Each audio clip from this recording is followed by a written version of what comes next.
get up and look. Sun's a little bit low right now, so it's kind of blinding, causing a big glare, but the water's clear enough. I think these crappie are gonna be spawning, so if they're spawning, I should be able to find them and visually see them. Well, I think I just found what I'm looking for. Now, will they eat? Oh, one just nipped it. Okay, well, I just stumbled on exactly what I'm looking for. Spawning black crappie. I just ran right over top of their heads, but if they're aggressive, they'll come back and eat anyways. Like that. Ooh, that's a nice one. Look at that. Got his tuxedo on. It's exactly what we were looking for, my friends. Just gotta keep your eyes open in the shallows, because these fish get up there shallow and they start spawning. And when I say he's got his tuxedo on, I mean that's a male crappie. It's a black crappie during the spawn, and you can see he's just almost totally black, and they get like that while they're spawning.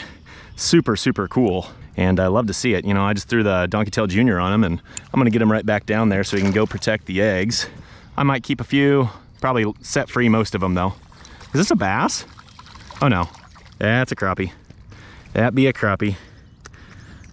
That be a crappie. All right, my friends, gotta love finding a bunch of freaking spawning slabs. Good morning from the lake and welcome to another episode of Slab Stories. I just found some spawning crappie, and that's what today's episode is all about. I'm gonna be plucking crappie off beds like there's no tomorrow. It's gonna be an absolute blast. This lake is heavily populated with crappie. There is nothing to worry about here. And I find these big pods of fish, and what's cool, they're all pretty much black crappie, so they get super beautiful. And I'm excited. I'm just gonna flip around little plastics, and we're gonna catch these fish. With that being said, let's get started.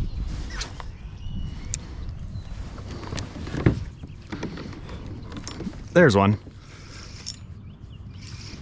This might be a bass. No, it's a nice slab. Holy smokes. Holy smokes, look at that. That's what we're after right there. God, he's nice fish. Beautiful fish, man. God, I love when they get in these spawning colors. I drifted off a little bit. I think these fish are getting a little finicky with me being right on top of them, so I think it's gonna be important I keep my distance. It's a beautiful fish right there.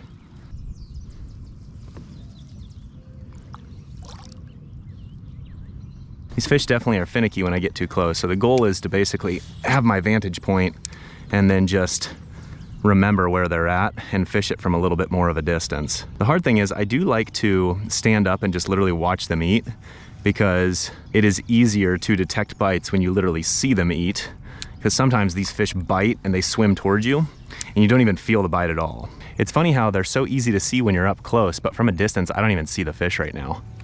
They blend right in. I'm pretty darn confident we're gonna find a bunch more spawning crappie a little further up, so I think I'm just gonna go ahead and leave these fish alone. Oh, there's a bunch, holy smokes.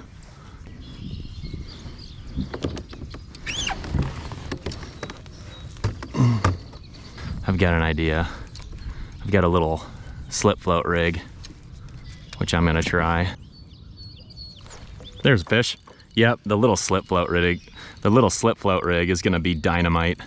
These fish are like locked on their beds, and so the slip float rig allows me to just slow down, and I'm still fishing a mule minnow, so it's still very much the same thing, just a little plastic, but it's hovered right in front of their face. And that's actually a pretty nice one right there. It's a beauty. A lot of these fish are very similar in size. Look at that, pegged him right in the nose. And I'm just using a little karma color on a white mule jig, and there you go. See you, buddy. Yeah, I probably will keep a fish or two, but I just kind of feel bad when I pull them off a bed and keep them. What's nice about this slip float is it allows me to fish from a distance too, and I can still maintain a visual on when I get a bite. There's a bite. Got him. God, that float doesn't even go under. It just goes to the side a little bit. Golly, that's fun. You can't beat that, guys. That is fun. That is fun. Ooh! Well, I started reeling a little too hard on that fish, and he spit it. Oh well, he's just chilling right next to me. He's like, what the heck just happened? This bass just came up and sniffed my kayak, I swear. These fish are so curious right now. Got him. I set my float to go a lot shallower because what I realized was the jig was dragging on the bottom. And that's a no-no, because these fish are definitely a lot more prone to bite it when it is hovering in front of their face. They don't really feed off the bottom from what I've seen. Okay, chill out, buddy. Chill out, buddy. Golly, look at that tuxedo. Holy smokes. That fish is dark, dark, dark. Golly, he munched that right in the top of the mouth right there. Good deal. See, buddy. I'll tell you, see, look, I've got that set to literally about 14, 16 inches. That's all it takes. Doesn't have to go deep. These fish are shallow, and that fish, I put it right in front of his nose and he couldn't resist.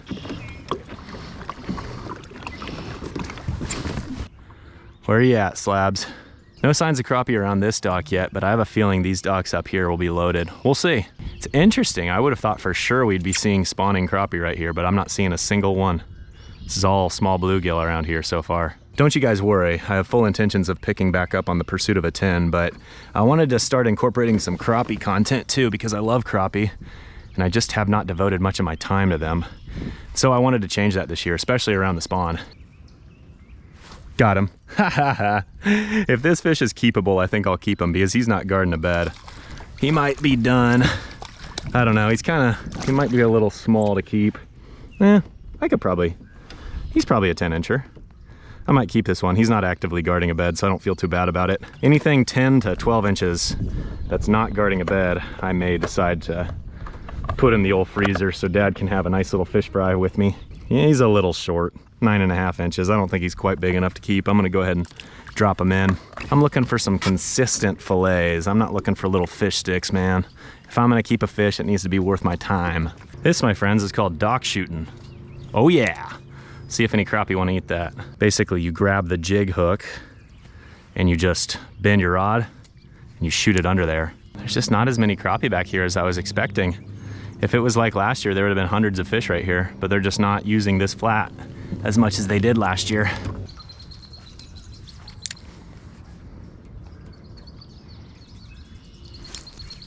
Yes, sir. There we go. I'm keeping this fish. I'm keeping this fish. Old dock shooter. Can I get out of my paddle? I'm keeping that one. There we go. Little dock shooter crappie. I think this is probably a female that's all spawned out. I'm not looking to keep just a ton of fish, but I want to keep a few. Like I said in the last episode, it's like, you know, crappie tastes really good, and my dad really, really likes crappie, and I just never keep fish for my pops, and it's time that changes. You know, I need to keep a few for pops, and you know, I'll eat them too. I love them too. They taste really good. There's a bite. There he is. That might be a gill. No, it's a crappie, I think. Or, oh, ooh, ooh, ooh, that is a gill. And it's a very nice gill. And we should probably measure said gill. Oh my gosh. We're trying to catch crappie, and what do? We dock shoot up a big freaking gill. He's just under 8.5, but he's just such a fat fish. It's a beauty. Here in a year or two, he might be 10, who knows? See you, buddy. You know, it's funny, I actually think dock shooting while sitting down in a kayak is really effective because you've got the right angle and you can just kind of get your rod down there and just shoot it under. And that's effective right there. I should probably keep moving and looking for more spawning crappie because that's ultimately what I want to do today.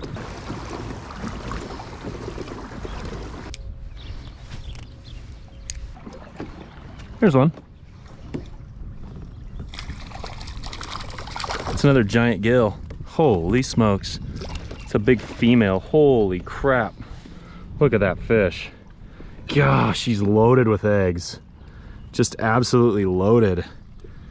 That's probably a 7 3/4, 8-inch female loaded with eggs. Beautiful fish. Golly, you love to see it, man. You love to see it. All right, see ya, girl. Okay, so far it's definitely been a successful outing. I've found exactly what I was hoping to find, that being a spawning crappie, but it's been kind of easy to get distracted because I'm a very distractible person when it comes to fishing because I'm such a multi-species goober. I like to catch all species, and if I see bluegill, I chase bluegill. If I see bass, I chase bass. It's very, very, very easy to distract me. I am telling you, it is a very big flaw of mine. Anyways, with that being said, it seems like the crappie are, you know, they're honed in on certain areas. They are certainly spawning, and that's what I need to to be looking for. I didn't find them in the historic area that I found them, but I found them in others. And so I think the real key right now is wearing the sunglasses, keeping my eyes peeled, and just looking for those little pods of crappie that are spawning. They're up in the shallows. They're on kind of sandy areas with a little bit of cover. I just saw a carp jump. That was interesting. Squirrel, and I'm distracted again. Maybe I should go for carp fishing. Okay, back to crappie. Okay, I am gonna focus in on crappie. I'm gonna keep moving water, and I'm just gonna look for these bedding fish, and I'm just gonna try to pluck a few off. If I'm lucky, I'll probably skip around a few more docks and see if I can catch some more females that have already spawned out, and I'll probably bring some of those home, just so that way I can get a couple more fillets and, you know, build up that freezer stock, so that way my dad can eat more than one little tiny taco. I mean, we wanna give this man a substantial meal. We don't wanna just give him a little snack. Anyways, I'm gonna put the sunglasses back on. I'm gonna keep my eyes peeled, and we're just gonna look. We're just gonna look. This area right here, it's like it looks good, but it's shady, and it seems like the areas that have shade is not exactly ideal, because most fish, they need the sunlight to get a proper spawn in. And if you find shady areas like this, you're probably not gonna find as many spawning fish. Searching, searching, searching. So my main theory as to why there's not crappie here is the fact that there's just so much of this kind of like snot grass, and the bottom's not quite as hard. It's not as like sandy. It's a little bit more just mucky. And I have a feeling that the crappie don't like that mucky bottom, because I haven't seen any crappie along this bank, but everything else looks really good. And I think that it's probably just the fact that the bottom is super mucky, grassy, and they probably don't like to spawn on that. That makes a lot of sense in my head. I could be wrong, but I'm pretty sure I'm probably right. So let's keep moving and see if we can find a little bit harder bottom, and I bet we'll find more fish. Keep moving water and try not to cast. Still pretty muddy bottom. Keep our eyes peeled. Watch that bottom. It's turning lighter in color, but it's still not quite what I'm looking for. There's one. Is that a gill?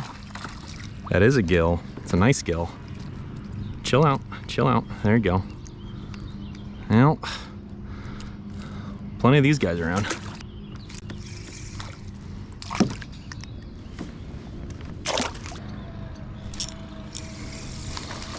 Plenty of bluegill over here, but it seems like this side of the lake just doesn't have the crappie. I think I might need to bounce back to the opposite side of the lake. For some reason, that side of the lake just seems to be more productive for crappie. Having fun with the gills, but again, like I said, I don't want to get too terribly distracted. And it's very easy to do when you're catching all sorts of nice gills. Like, look at this one. That's a beauty. I'm gonna go back to where I know there's crappie. No sense in wasting any more time.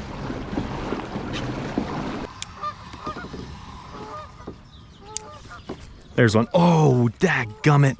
Crappie came screaming out of nowhere. Just nipped the tail. He didn't get it all the way. Come back for it. Got him. There he is. There we go. There we go. That fish is just suspended around the dock, and he was aggressive. All right, sweet. Okay, we're back on the board with some slabs. Little bit of a dry streak there, but nice little fish. There's a really good skip. Come and get it. Oh, short striking gill, man. There's one. Yeah, there's the gill. There's the culprit. I am really, really, really enjoying dock shooting. There's a good one. Come and get it. Come and get it. There's one. Nice gill. God, catching some decent ones, man. These big gills like hanging out under these docks with around the crappie. I think what's nice about this is it seems like the fish are so much more willing to bite under the dock. One, because they probably don't see as many jigs, because less people are able to skip it under there. And two, because it cuts down on the visibility. So they have a harder time, you know, seeing it because it's in the shadow. And so those fish, you know, have a little bit less visibility. Okay, I know we're approaching those crappie that were spawning, so I should probably get ready to look. I gotta stand up and look, but the wind's definitely picked up, so it's gonna make it even harder to stay on top of these fish. So I think I'm just gonna go ahead and get out my slip float rig, because I think that's gonna be the best strategy. Well, I just went right over the top of all my fish. I was looking for them, but daggum wakeboard boat went by me. Completely made it impossible to find my fish. I left my float on top of it. I'm gonna just paddle away. Oh, one's got it. They obviously didn't care that much that I just went over the top of them. I dropped my float right on top of the bed so I could have a vantage point, and that obviously didn't even matter because this fish came back and ate it. Clearly he's defending, so this is a fish I'm gonna turn back. Another spawning tuxedo male, man. Love it. They're in such tight clusters. You've got like 20 fish all spawning in like a really narrow window. And so if you catch one or two, it seems like it's really kind of throwing the other ones off. They get a little bit finicky after they see one get plucked. It just means that you really should look for numerous bedding crappie to where you can go catch a few at each spot and then rotate beds. But for me, I've only been able to find a couple clusters. I don't think any other people have really found these fish, oddly enough. They're really easy to find, but people clearly are drawn to other parts of the lake first. And it's nice because I've kind of been able to fish these fish on my own, and they're not getting too much more pressure other than me, which, you know, it's a Saturday and, you know, there's plenty of boats out here. So I'm really surprised I haven't been seeing anybody else popping these fish. There's a crappie. They're all bedding. So I'm turning the ones loose that are guarding their beds. All right. I think I'm gonna leave these fish alone now. See ya, buddy. Oh, shoot. I don't think I was recording at all. I just caught a nice one right off a bed, and I was talking about how much I love sight fishing. I haven't done that in a while. Usually I know when I'm recording, but not this time. Well, anyways, I've had a blast catching these spawning fish. You know, I think I'm gonna leave them alone though now. I'm gonna go fish open water, maybe fish around some docks and see if we can catch some more slabs, but just catch fish that aren't guarding beds actively. I love fishing the spawn, but at the same time, you know, I do wanna be cognizant of the fact that they are reproducing and creating future generations of fish, so that way myself and other anglers can continue to catch them for years to come. So I am trying to respect them. I do wanna catch a couple to eat, but I'm trying to be diligent about the fact that the ones that I eat are not actively guarding beds. Oh my gosh. That is a freaking massive bass. And I don't know, that actually might be on a bed. It's gotta be at least a 4-pounder. I've got a bigger ultralight with me. That is probably the better rod to fish with anyways. There she is. Oh no, that's the male. I swear that's the male. Dag, no, that's a pike. Is that a pike? Oh my gosh, there's the bass watching this pike. This is a pike. Oh my gosh. The male and the female are just like following the pike. I'm not kidding. That could be a 5-pound bass that's on the bed. And this pike just swooped in and ate my Mule Minnow 3.2 on ultralight. Always a blast. Not, oh, dadgummit, Ethan, use your net. He ran off with my jig. Shoot. I was too lazy and I didn't use my net. Dadgummit. I never, ever, ever have the discipline to leave a spawning bass, especially a big one. But this time, I'm gonna have the discipline. I'm gonna spend the rest of my day focused on crappie, and we're not gonna get distracted by any more bass. Where, oh, there's a fish. Is that a crappie? By golly, it's a bluegill. That's kind of been the friendly species today. All right, buddy. He was probably like 6 inches under the surface. See you, bud. And there's another one, another gill.